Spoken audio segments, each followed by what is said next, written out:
na nag-raise ng concern na baka raw po pag hindi sumunod yung Senado sa SC ruling ay magkaroon ng constitutional crisis.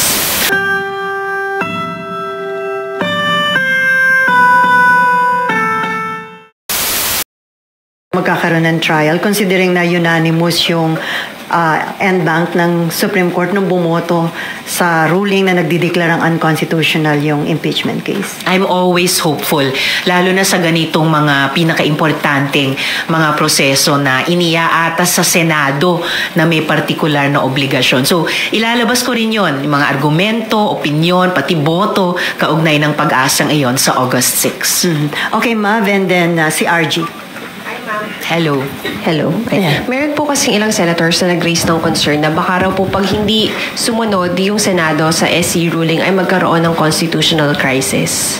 Your comment lang po. Wala namang may gustong magkaroon ng constitutional crisis ni political gridlock o deadlock na sinabi naman ng ibang observers.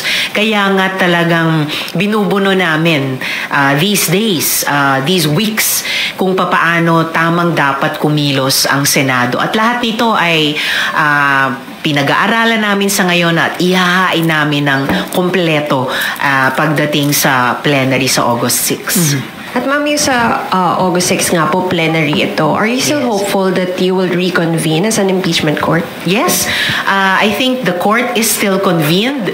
Ang trial ay nagpapatuloy. Kaya hopeful ako at yan ay magiging laman din ng aking mga argumento at opinyon sa August 6 na patuloy kaming magko-convene patungo nga dun sa pinaka-importanteng paghain ng mga ebidensya at mga witnesses dun sa bawat article of impeachment.